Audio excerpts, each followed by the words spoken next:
इस bank Nifty looking dangerous? क्या फिर से खतरे में आ रहा है बैंक निफ्टी? क्या फिर से चैनल के अंदर री एंटर कर रहा है बैंक निफ्टी? चलिए बैंक निफ्टी का चार्ट ओपन करते हैं और देखते हैं। पिछले 3 दिनों से हम डिस्कस कर रहे थे कि बैंक निफ्टी का चार्ट एक चैनल के अंदर में फंसा हुआ है, एक नैरो रेंज के अंदर में।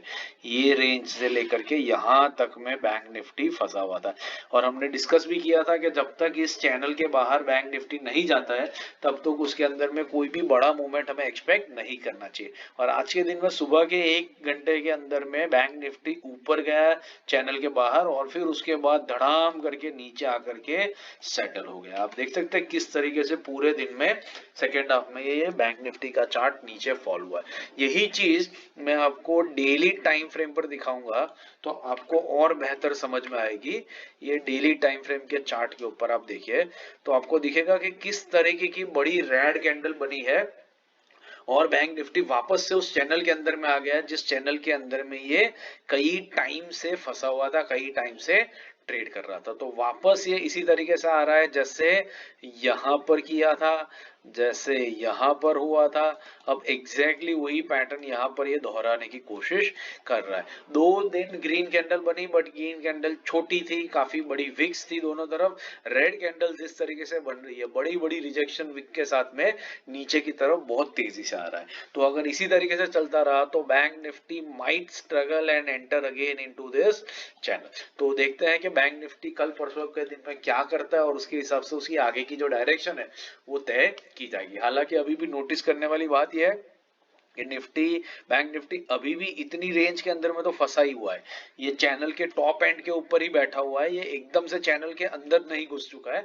तो देखते हैं कि यहाँ से ये ब्रेकआउट दे देता है या वापस चैनल के अंदर में और रहता है and that will determine the future direction of bank Nifty. But not with standing that let's start the video. और कल हमने तो स्विंग ट्रेडिंग के पॉइंट ऑफ व्यू से 3 स्टॉक्स को आइडेंटिफाई किया था। चलिए देखते हैं उन 3 स्टॉक्स के अंदर में आज किस तरीके से मूवमेंट हुआ। अगर चैनल पर पहली बार आए तो बेल आइकन प्रेस करके चैनल को सब्सक्राइब जरूर कर दीजिएगा और नए और काफी टाइम से हमारे साथ जुड़े हैं तो लाइक जरूर कीजिए। हमें आपके लाइक का इंतजार रहता है। आपके व्यूज आते हैं लेकिन लाइक्स नहीं आते। और चैनल सब्सक्राइब कर दीजिएगा ताकि हमारे इंट्राडे, स्विंग और पोजिशनल के डेली और वीकली हम 3-3 स्टॉक्स के जो वीडियोस पोस्ट करते हैं और दूसरे दिन उनके एनालिसिस के वीडियो पोस्ट करते हैं, प्लस हर रोज एक सेक्टर का एनालिसिस करते हैं और उस सेक्टर के 2 टॉप पिक स्टॉक्स को आइडेंटिफाई करते हैं। वो सारे के सारे वीडियोस आपको टाइम टू टाइम बेसिस पे अपडेट मिलते रहेंगे, इसलिए चैनल को सब्सक्राइब किए बिना आगे बढ़िएगा मत। चलिए तो पहला स्टॉक है भारती एयरटेल। भारती एयरटेल हमने क्यों सिलेक्ट किया था देख लेते हैं। मैं चार्ट को डे वीकली टाइम फ्रेम पे लगा देता हूं और एक बढ़िया ट्रेंडिंग स्टॉक था भारतीय एयरटेल का और यहाँ पर अपनी 20 वीक एक्सपोनेंशियल मूविंग एवरेज पर सपोर्ट ले रहा था, इसलिए हमने इसको सिलेक्ट किया था। डेली टाइम फ्रेम पर देख लेते हैं। हमने बाइंग रखा था 1560 से लेकर के 1577 के बीच में। आज के दिन में बैंक निफ्टी कंफर्टेबली 1556 तक आया, मतलब हमारी रेंज के लोअर एंड तक आया और आपकी अच्छी खासी लोअर रेंज पर एंट्री हुई होगी। आपने जिस भी लेवल पर एंट्री ली होगी या तो आप कॉस्ट टू कॉस्ट होंगे या तो आधे 1% के लॉस में होंगे, लेकिन स्टॉप लॉस से काफी दूर है। तो कंफर्टेबली स्टॉक के अंदर में बने रहिए, wait for a few days and देखिए आप ये स्टॉक कैसे आपको 5% का रिटर्न बहुत ही जल्द कंप्लीट करके देख करके जाएगा। और अगर नीचे आ जाता है तो हम डरने की कोई बात नहीं है क्योंकि स्टॉप लॉस बहुत ही करीब है। छोटे से स्टॉप लॉस के साथ में बढ़िया रिवॉर्ड के लिए आप यहाँ पर प्ले कर सकते हैं। चलिए दूसरा स्टॉक था हमारा ब्लू स्टार लिमिटेड। तो ब्लू स्टार लिमिटेड अगेन एक परफेक्ट ट्रेंडिंग स्टॉक है, 20 वीक एक्सपोनेंशियल मूविंग एवरेज पर सपोर्ट ले रहा था, इसलिए हमने इसको सिलेक्ट किया था। डेली टाइम फ्रेम पर देख लेते हैं। हमने इसका बाइंग रखा था 1810 से 1850 के बीच में। तो आज के दिन में ये स्टॉक कंफर्टेबली हमारे लेवल पर आया, 1821 का लो बनाया, मतलब आपकी अच्छी खासी एंट्री हो गई। और एंट्री करने के बाद में आप ऑलरेडी आधे परसेंट के प्रॉफिट में डेफिनेटली स्टॉक के अंदर में बैठे होंगे या at least cost to cost basis पे तो डेफिनेटली बैठे होंगे। इनफैक्ट ये स्टॉक ने जो मूवमेंट करी है वो इसके 20 वीक एक्सपोनेंशियल मूविंग एवरेज से थोड़ी ऊपर करी और वहां से रिजेक्शन भी दिखा रहा है। तो अभी इसको वॉचलिस्ट पे लगाइए और देखिए कैसे ही आपका 5% का टारगेट पूरा करके देता है। अगर बाई चांस नीचे आता है स्टॉप लॉस बहुत ही नजदीक है, स्ट्रिक्ट स्टॉप लॉस रखिएगा, छोटे रिस्क के साथ में बढ़िया रिवॉर्ड के लिए इसमें प्ले कीजिए।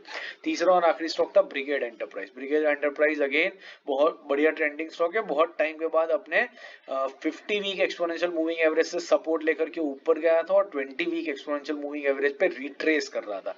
कुछ इस तरीके का मूवमेंट ये स्टॉक दिखा रहा था, यहाँ से ऊपर गया और फिर यहाँ पर आकर के रिट्रेस कर रहा था। तो इस रिट्रेसमेंट के ऊपर हमने इसको बाइंग करने की कोशिश करी थी।